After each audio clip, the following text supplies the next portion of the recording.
India, सच सबसे पहले सबसे तेज।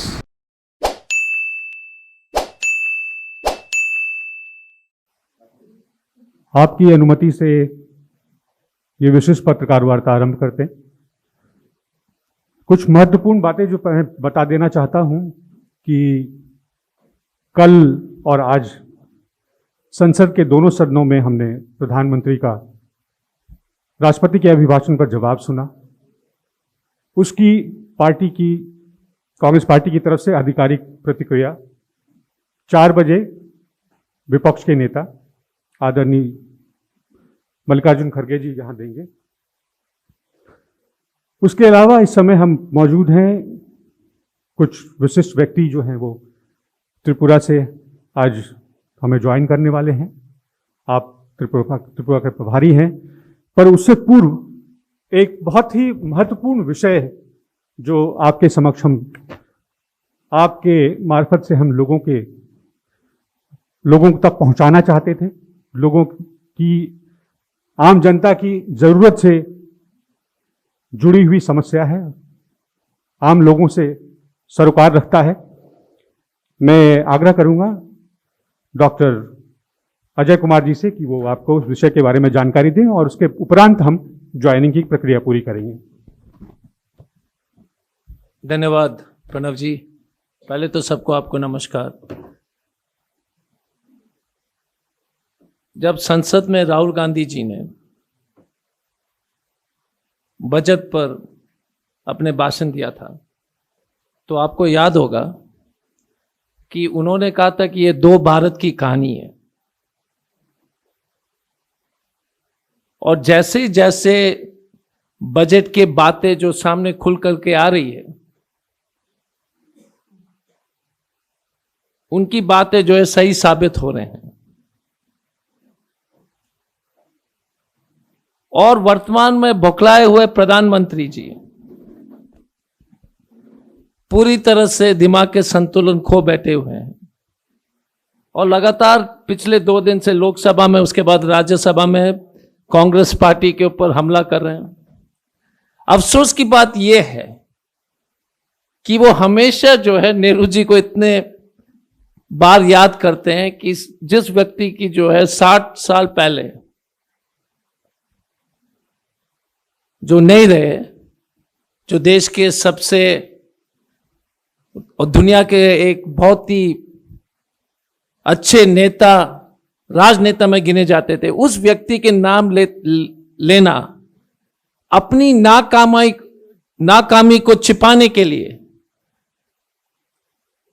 ये ऐसे इतने कमजोर प्रधानमंत्री हैं कि नेहरू जी की मौत 60 साल पहले हो चुकी थी और परंतु अभी भी नेहरू जी का नाम लेने के लिए वो जो है मजबूर हो रहे हैं। वो सचमुच में अफसोसजनक है। अब 2 भारत की कहानी के बारे में खास तौर से आज के प्रेस वार्ता में हम मनरेगा के बारे में चर्चा करेंगे, लेकिन उससे पहले कुछ आंकड़े आपको देना चाहेंगे। इस देश में यदि आप हर महीना 20,000 रुपए कमा रहे हो तो आप इस देश के 5% सबसे अमीर लोग में गिने जाएंगे। हां, तो यदि इस रूम में सभी 20,000 से ऊपर पैसे कमा रहे हैं, इसका मतलब है कि बाहर में जितने भी व्यक्ति आपको मिलेंगे वो भी इस देश के 95% गरीब के हिस्से में है। मैं फिर से रिपीट करना चाहता हूं कि इस देश में अगर आप हर महीना 20,000 रुपए कमा रहे हो तो आप देश के सबसे अमीर 5% में। यदि आप 60,000 रुपए हर महीना कमाते हो तो 0.05, please remember, listen to this, 20,000 rupees per month, you are among the 5% richest। तो आप छाती चौड़ा करके निकले बाहर और जितने भी 95 आदमी पहले मिलता है वो आपसे गरीब होंगे। ये देश की स्थिति, ये देश की स्थिति है कि जो 26 करोड़ गरीब लोग को जो हमने गरीबी रेखा से निकाला, मोदी जी ने वापस ढकेल दिया। और ये विश्वगुरु की कहानी और सुन लीजिए, विश्वगुरु और फकीर साहब का एक और कहानी सुन लीजिए। कि अगर देश इतनी आत्मनिर्भर हो गई हो तो 80 करोड़ जनता को फ्री राशन देने के लिए क्यों मजबूर हो रही है सरकार? कि 80 करोड़ जनता के पास उतने भी पैसे नहीं है कि राशन खरीद पाए। और तब ये प्रधानमंत्री जी लोकसभा और राज्यसभा में जाकर झूठ बोलते हैं अपने नाकामी छिपाने के लिए। फिर से दोहराऊंगा, 80 करोड़ जनता इस देश में फ्री राशन खाने के लिए मजबूर हो चुकी है। 80 करोड़।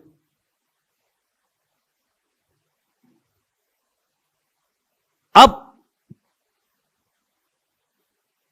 कांग्रेस पार्टी ने इस देश के सबसे गरीब लोगों को मदद करने के लिए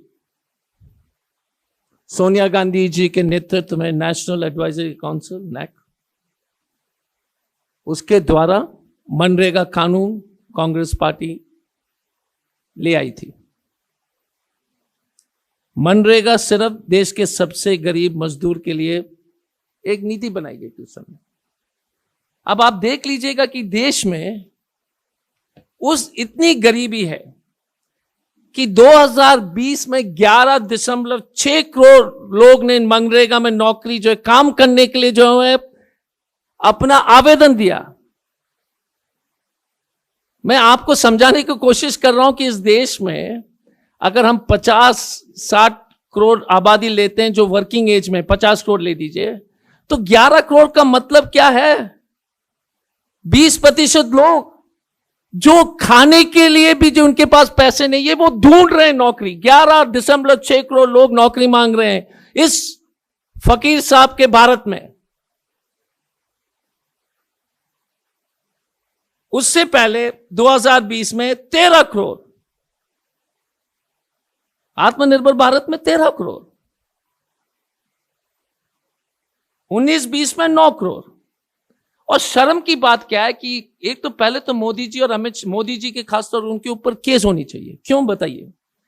मनरेगा में एक कानून है कि आप काम मना नहीं कर सकते हैं, मना नहीं कर सकते हैं। Mister Modi is guilty of breaking the law. मनरेगा में आपने 2021-22 में 2 करोड़ 1.89 करोड़ लोग को नौकरी, आपने काम ही नहीं दिया। 11 करोड़ लोग ने काम मांगा, 11.6, आपने 2 करोड़ के आसपास 1.89 करोड़ लोग को काम ही नहीं दिया। मनरेगा क्या कहती है कि अगर आप काम नहीं देंगे तो आपको पैसा देना पड़ेगा, कानून है। तो ये पिछले 2 दिन से नेहरू जी की जो भूत सता रही है मोदी जी को, मोदी जी को याद दिलाना पड़ेगा कि भाई साहब आप प्रधानमंत्री जी हैं, अपना काम कीजिए, आप अपने पिछले 7 साल का रिकॉर्ड दीजिए। लगातार मनरेगा में कटौती हो रही है। 21-22 में 1,11,000 करोड़ था, अब जो है 73,000 करोड़ हो चुकी है इस साल। लेकिन देखिए भाजपा जो है ना, खानदानी झूठ बोलने, जन्मजात झूठ बोलने वाले हैं, congenital liars. I tell you why. 73,000 crore का बजट है मनरेगा का इस साल का, आपने 38,000 कटौती कर दी, वो ठीक है, बहुत ही शर्मनाक है। पिछले साल का 22,000 पैसा बकाया है मजदूर को, काम करने वाला पैसा बकाया है। तो बजट कितना हुआ आप गणित कर लीजिए, 50,000 के आसपास। तो असली मनरेगा का बजट इस साल 50,000 है। जिस देश में 11-12 करोड़ लोग खाने के लिए मोहताज हैं और मांग रहे काम, उसके लिए मोदी जी के पास टाइम नहीं है। क्यों टाइम नहीं बताता हूं? क्योंकि वो जो 2-3 दोस्त लोग हैं, पिछले 1 साल में 30 लाख करोड़ की संपत्ति बन गई। 30 लाख करोड़ यार, मिस्टर मोदी फ्रेंड्स की संपत्ति पिछले 1 साल में 30 लाख करोड़। पूरा देश का बजट कितने का है? 34 lakh crore. Total budget of India आसपास है। आई मीन मेरा हो सकता है ऊपर नीचे 1-8 करोड़, लेकिन by and large if I remember, हमारा जो नंबर मुझे याद है तो 34 लाख। तो अदानी जी ने तो और इनके दोस्त लोग ने तो 1 साल में उतना कमा लिया। भारत का बजट जितना अदानी जी ने इस 1 साल में कमाया, उद्योगपति लोग ने, वो पूरा देश का बजट है। 130 करोड़ लोग का बजट, वो उद्योग अरबपति लोग का जो है संपत्ति में जो चढ़ाव आया है वो बराबर है। और आप बोलते कि दो भारत की कहानी नहीं है, आप बोलते हो कि नेहरू जी की गलती है, आप बोलते हो कि कांग्रेस ने कुछ नहीं किया। तो ये स्थिति है इस देश की। मैं इस प्रेस कॉन्फ्रेंस में आपको एक ही थॉट, एक सोच के साथ छोड़ना चाहूंगा। सोचिए पहले कि यदि आप 20,000 रुपए कमा रहे हैं तो इस देश के सबसे अमीर 5% में है। 20,000 रुपए का मतलब है डेली वेज लेबर दिल्ली में। तो आप इस देश के 5% सबसे अमीर लोग हैं। तो कोई भी आदमी इस रूम में अगर 20,000 कमा रहा होगा तो सीना चौड़ा करके जाइए, बोलेगा कि हम देश के सबसे 5% में से हैं। ये स्थिति जो है घुटना टिका दिया मोदी जी ने। इस महान देश को जो है उन्होंने जो है सचमुच में पानी पिला दिया। तो इसी शब्दों के साथ फिर एक और बहुत ही यही है, कोई क्वेश्चन हो तो बता दीजिए, नहीं तो एक कोई सवाल बता दीजिए कि किसी को कोई सवाल करना हो तो। लेकिन मैं आपसे अनुरोध करूंगा दिल से, बेरोजगारी, गरीबी सचमुच में खतरनाक स्थिति में है। धर्म के नाम पर आपने हिंदी अखबार पढ़ा होगा, वो तो पूरा हिंदू मुस्लिम कराने के चक्कर में। बेरोजगारी के बारे में चर्चा कीजिए, गरीबी के बारे में चर्चा कीजिए, अगर देश को सचमुच में इस नफरत से बचाना है और देश को बचाना है। Sorry, any questions?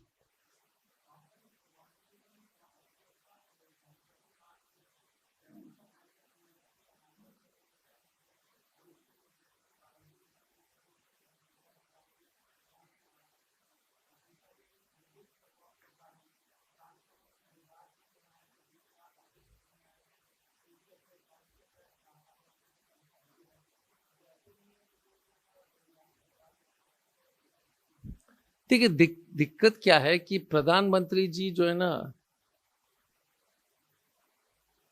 मुझे समझ में आती है कि प्रधानमंत्री जी गोवालकर का सरवारकर का अर्थव्यवस्था की किताब पढ़ रहे हैं, आरएसएस की छपी हुई प्रशासन की किताब पढ़ रहे हैं, क्योंकि उनको सच्चाई नहीं दिखाई दे रही है क्या?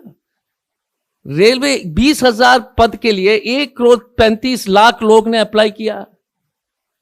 हाल ही में की बात है, ट्रेन जो जल रहा था प्रयागराज से लेकर के सब जगह, पटना में विरोध हुआ ना, 35,000 पोस्ट के लिए 1,35,00,000 लोग ने अप्लाई किया, वो भी ग्रुप डी। इस देश में हर अर्थशास्त्री कह रहे हैं कि सबसे भयावह गरीबी है। और मोदी जी और योगी जी ने तो कमाल कर दिया। यूपी में लोग इतने हताश हो गए कि नौकरी खोजना बंद कर दिया, इसलिए जो है अनएम्प्लॉयमेंट दर कम हो गया है। एक चीज याद रखिए, अनएम्प्लॉयमेंट रेट, उसका डिनोमिनेटर, बॉस ये टेक्निकल है इसलिए सुन लीजिए, मोदी जी को टेक्निकल कुछ समझ में नहीं आएगा लेकिन आप तो समझदार हैं। अनएम्प्लॉयमेंट रेट का डिनोमिनेटर है पीपल लुकिंग फॉर जॉब्स। ठीक है, आप खोज रहे हो, और न्यूमरेटर ऊपर वाला है कितने को नौकरी मिला है। ये थोड़ा सा टेक्निकल है, समझ गए ना? लोग ने नौकरी खोजना बंद कर दिया इस देश, मोदी के देश में। मोदी जी ने यह सुनिश्चित कर दिया कि इतने हताश हो गए यूपी में, पूरे देश में, कि नौकरी खोजना बंद कर दिए। तो अनएम्प्लॉयमेंट दर तो उनको लग रहा है कम हो रहा है, किसी को मिल ही नहीं रही है। एम्प्लॉयमेंट एक्सचेंज जा रहे हैं, दौड़ रहे हैं, तो इसलिए तो पहले तो इस देश में पिछले 70 साल में सबसे भयावह गरीबी, सबसे भयावह महंगाई और सबसे ज्यादा नफरत फैलाने वाले प्रधानमंत्री, ये तीन चीज जो है हमारा जो है पिछले 7 साल का गिफ्ट है। Highest unemployment, maximum price rise. और अमेरिका के बारे में तो मोदी जी तो दिक्कत है, अमेरिका में जो अनएम्प्लॉयमेंट रेट बहुत सबसे कम है, सबसे ज्यादा एम्प्लॉयमेंट जनरेशन, पर उसमें चर्चा ही नहीं करना, ये तो आपको ध्यान भटकाने के लिए। गुरुजी, आपका सवाल मैं लास्ट में कहूंगा, 20,000 रुपये आप कमा रहे हो ना, तो आप देश के 5% अमीर में से हो। अगर 60,000 रुपए कमा रहे हो तो 0.5% अमीर में गिने जाते हो। अब गरीबी नहीं है क्या फिर? 20,000 रुपए में दिल्ली में कुछ हो सकता है क्या sir? So that's my question. So Modi ji is as usual true to form, lying as usual. One thing, एक चीज मानना पड़ेगा कि तनिक से भी लोक लाज नहीं है। देखिए, झूठ बोलने में कभी कभी थोड़ी सी तो शर्म आ जाती है, हम थोड़ा सा बाएं देख लेते हैं, इनको तो थोड़ा सा भी शर्म नहीं है, इतने आराम से धड़ल्ले से झूठ बोल देते हैं ना, व्यक्ति का जो है मानना पड़ेगा। Anybody else? Any questions? Thank you. So now, very important announcement. Yeah. Yeah. So, break करना है? ठीक है। So I want to thank Mr. Rahul Gandhi, Rahul ji, Priyanka ji personally. And मैं एक ही चीज कहना चाहूंगा कि एक ढोंगी चाणक्य है श्री अमित शाह, और एक असली चंद्रगुप्त मौर्य है राहुल गांधी। राहुल गांधी जी के नेतृत्व में, क्या बोल रहे थे? नहीं, इस देश में एक ढोंगी चाणक्य है श्री अमित शाह, और देश के असली चंद्रगुप्त मौर्य हैं श्री राहुल गांधी जी। और उन्हीं के नेतृत्व में विश्वास करते हुए मुझे बहुत खुशी है, हमारे पीसीसी अध्यक्ष बिरजित सिन्हा जी, राहुल जी और प्रियंका जी के नेतृत्व में, सोनिया गांधी जी के मार्गदर्शन अनुसार आज हमारे घर में वापस हमारा अपना भाई वापस आ गया है। 2 भाई और बहुत सारे परिचित और अपरिचित भाई और बहन वापस आने वाले हैं। ये तो मैंने पहले भी कहा था सुबह कि ये तो ट्रेलर है, पिक्चर अभी बाकी है। तो त्रिपुरा का ट्रेलर और पिक्चर तो आप देखते रहे, जैसे कि आप देखेंगे कि धारावाहिक के रूप में हम हर 2 हफ्ते में नए नए चीज आपको दिखाएंगे। मुझे बहुत खुशी है, सुदीप बर्मन जी हमारे प्रदेश अध्यक्ष रह चुके हैं, हमारे सीएलपी रह चुके हैं, 5 बार के विधायक हैं। इनके पिताजी बहुत ही सम्मानित कांग्रेस के मुख्यमंत्री रह चुके हैं, एक लोकप्रिय नेता है, जनप्रिय नेता है। उनके साथ श्री आशीष शाह जी हमारे परम मित्र हैं, 3 टर्म के विधायक, कांग्रेस के एक्स वर्किंग प्रेसिडेंट और बहुत ही बड़े लीडर है। और इनके आने से त्रिपुरा में सिर्फ नहीं, पूरे नॉर्थ ईस्ट में एक भूकंप शुरू हो चुकी है। और मैं आपको आश्वस्त करना चाहूंगा कि त्रिपुरा में कांग्रेस की सरकार बनेगी 2023 में। मैं पर्सनली 2-3 लोग को धन्यवाद देना चाहूंगा। एक तो खास तौर से राहुल जी और प्रियंका जी तो है ही,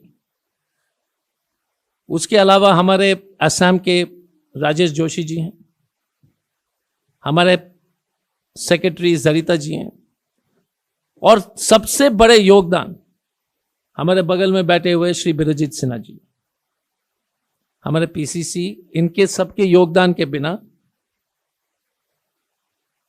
और एक व्यक्ति का नाम इसलिए मैं नहीं ले रहा हूं क्योंकि उन्होंने मना किया था, लेकिन वो असम से संबंधित रखते हैं, असम के बड़े नेता कांग्रेस के हैं। ऑफ द रिकॉर्ड आप मैं दे दूंगा क्योंकि वो नहीं चाह रहे थे कि आप बताएं, तो उनको भी मैं धन्यवाद देना चाहूंगा।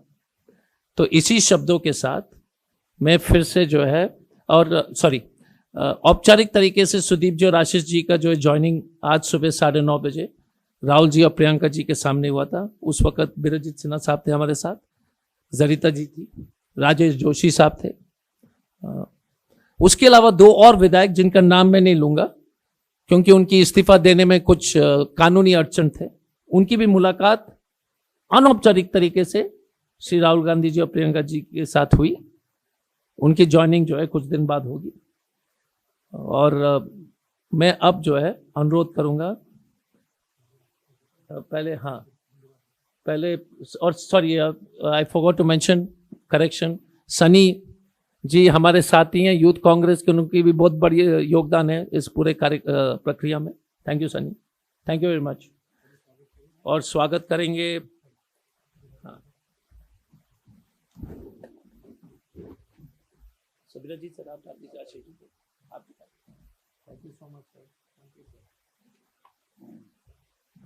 आप डाल दीजिए Ashish sir, thank you so much, thank you sir, thank you so much. No Gopal, sorry my and 1 second,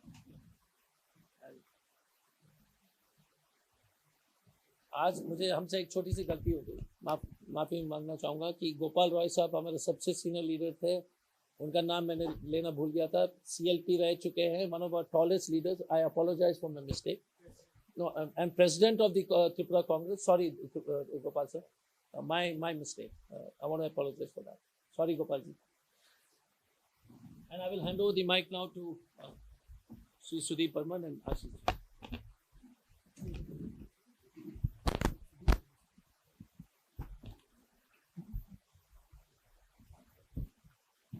Namaskar. I take this opportunity to seek apology from the Congress family across the country that I was carried away by emotions and left the Congress, which is in my DNA. Right from my student life, I was very much connected with this family. It's a great feeling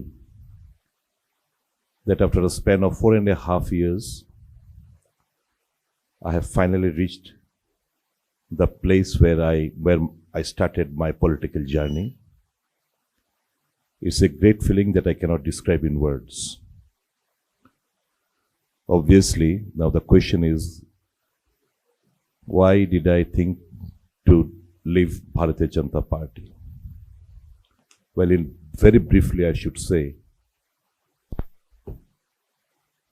जो सपना मेरे साथ लाखों त्रिपुरावासी ने देखा था, 25 साल का एक सरकार को राज को खत्म करके एक नया सूर्योदय होगा त्रिपुरावासियों के लिए, अच्छा कुछ कार्य होगा जनता के लिए, ये सरकार इन सभी से दूर चल रहे हैं. Nowhere near are we to fulfill the promises that was being made prior to 2018 elections. A reign of terror has been let loose in our state. जितना भी चुनाव local body से हुआ है, including the last parliamentary elections, were all rigged by the hooligans and musclemen, thereby completely making the election process a farce. All democratic institutions have come to a standstill. Democracy is being throttled. No one can call spade a spade in our state. Given the scenario, now the people, because Congress is in our DNA, BJP के पास 1.57% vote था 2018 चुनाव से पहले. हमें लोग जाने से कांग्रेस का जो पूरा वोट शेयर वो शिफ्ट हुआ बीजेपी की तरफ. और आज मैंने राहुल गांधी से वादा की कि मैंने एक पाप की और प्रायश्चित हम लोग करेंगे जरूर. 2023 में कांग्रेस सरकार को वहां के स्थापित करके ही हमारा प्रायश्चित खत्म होगा. So this is the scenario that exists in our state, and we are in politics just for the sake of the people, and whatever the people desire, we'll accomplish that. Whatever they dream of, we'll accomplish that. And I believe I have chosen the right path. The gentleman, the leader of our party, I've been watching him. He speaks the truth. He is very innocent. He is concerned regarding the country. He doesn't know gimmick. But we Indians, we get carried away by emotions and gimmick. He is the right man who speaks from his heart, who speaks for his countrymen. Mr. Rahul Gandhi, I'm talking of. So I have chosen the right path. I have chosen the right person under whom the country and the countrymen will survive, will prosper in the coming days. That's it I have to say. And I urge upon all my countrymen to this press conference, please stand beside the Congress, our Rahul Gandhi ji and Priyanka Gandhi ji. They are the two assets of the country. And in the coming days, I have no iota of doubt in my mind, that Congress is going to make a huge comeback, because it speaks the truth, it is on the right path. With these few words, I thank you once again for honoring me in such a good atmosphere. Thank you, ladies and gentlemen.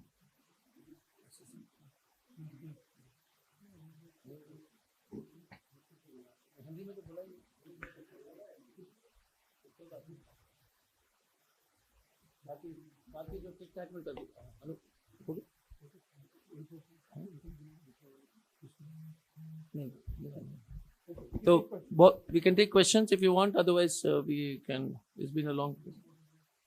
Photograph लेना है तो बता, बोलिए sir. आशीष sir, तो मैं तो तब से बोल रहा हूँ कि बोलने के लिए, वो जो काम में विश्वास करते हैं सर। एक बार तो बोल दीजिए। हिंदी में बता, हिंदी में जो भी है, बांग्ला में भी बोलना, कुछ भी भाषा जो कंफर्टेबल। सबको स्वागत है। 4.5 साल पहले एक सोच को लेके हम लोग बीजेपी में ज्वाइन किया था, क्योंकि 25 साल हमारी यह लेफ्ट फ्रंट गवर्नमेंट की जो सरकार चल रहे थे, उसको खत्म करने के लिए, उसका जो अनरूली एटमॉस्फेयर तब था, उसको बंद कराने के लिए और आगे लोगों का जो उम्मीद ही है, ये सारे प्रत्याशा सब पूर्ण करने के लिए हम लोगों ने ज्वाइन किया था। तो इस 4.5 साल में हम लोगों को कभी भी ऐसा नहीं लगा कि एक डेमोक्रेटिक गवर्नमेंट फॉर्म किया है, जो लोगों के बारे में, त्रिपुरा के बारे में, त्रिपुरा की डेवलपमेंट के बारे में सोच है। Unruly party, unruly undemocratic government, ये आम जनता के खिलाफ चला गया। जनता की रोक अभी इस गवर्नमेंट के खिलाफ है। जितने दिन हम लोग बीजेपी में थे, हम लोगों का कोशिश जारी था। कई दफे हम दिल्ली भी आया, बीजेपी सेंट्रल लीडरों के साथ मिलके जो स्टेट का हल है, उसका थोड़ा सुधारने के लिए इन लोगों को समझाया, लेकिन सारे ये जो हमारा कदम हमने उठाया था वो विफल हुआ। आम आदमी की जो पुकार है, अभी ये बीजेपी को रोकना चाहते हैं, इसका गवर्नमेंट का जो एक्टिविटी है इसके खिलाफ है। तो आम जनता की सोच अभी राहुल जी के नेतृत्व में सारे देश में जो जागरण हो रहा है, उसी के साथ त्रिपुरावासी भी चलने के लिए तैयार हो गया। हम सबके मिलके राहुल जी जो इनका जो सोच है, सारे देश की भलाई के लिए, सारे देश की आम आदमी जो इनके सोच को लेके अभी दोबारा कांग्रेस को सरकार में बिठाने के लिए तैयारी हो रहा है, हम इसी के साथ में लेके चलने के लिए हम लोग भी तैयार हैं। अभी से हम राहुल जी, प्रियंका जी और हमारी पूजनीय सोनिया गांधी जी के नेतृत्व में त्रिपुरा में 2023 को सरकार बनाने के लिए जितना हम लोगों को परिश्रम करना चाहिए, जितना कठोर परिश्रम हम लोग करने के लिए तैयार है। Thank you. लास्ट में Gopal sir, you also want to say a word? नहीं, ओके। बिरजीत सिन्हा साहब 1 मिनट के लिए बोल देंगे, हमारे पीसीसी है, और फिर से मैं कहना चाहूँगा कि बिना पीसीसी सेक्रेटरी राजेश जोशी और सनी जैसे लोग के समर्थन के बिना ये एक अच्छा काम जो है नहीं हो पाता। सबका नमस्कार। मैं बहुत खुश हूँ, पुराना साथी लोग कांग्रेस में वापस आया है। मैं बोलूँगा ये घर लूट प्रोग्राम है। तो अभी देश में प्रधानमंत्री नरेंद्र भाई मोदी जी जो धर्मांतर सरकार है उसको खिलाफ में सोनिया जी, राहुल जी, प्रियंका जी नेतृत्व में जो संघर्ष जारी रहा है उन लोग का योगदान में वो तेजी होगा, कांग्रेस बहुत मजबूत होगा। त्रिपुरा में हम लोग जो अल्टरनेटिव, त्रिपुरा में ओनली अल्टरनेटिव कांग्रेस पार्टी है, उसको मजबूत कर सकेगा। धन्यवाद, नमस्कार। Okay, thank you very much. एक फोटोग्राफ।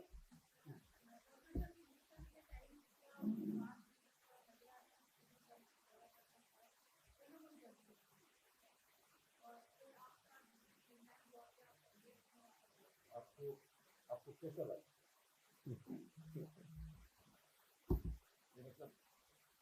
आपको ये फीलिंग आया क्यों? क्योंकि जब वोटों का लूट हो रहा था, मैं भाजपा में रह के भी आवाज उठाई इसके खिलाफ। आम जनता को वोट देने का हक है, बाधा प्राप्त मत करवाए, तो बाधा देना पाप है, ये डेमोक्रेसी में खतरनाक है। इसी से अगर किसी का अंदाजा चल जाता है कि तो वो आपका सोच। But I have decided this is the right party. मैं वेस्ट बंगाल में तृणमूल लड़ रही है, वहाँ पे भाजपा के खिलाफ ठीक है, लेकिन देश में भाजपा के खिलाफ अगर कोई लड़ सकता है, ये जो गांव वो है भारतीय जातीय कांग्रेस इंडिया में। हाँ, चलिए सर, एक फोटो ले लीजिए हाथ उठाते हुए, बढ़िया से छापे, बढ़िया से। यस, भाई सनी आ जाओ, राजेश भी आ जाओ। ओके बॉस, ले लो यार।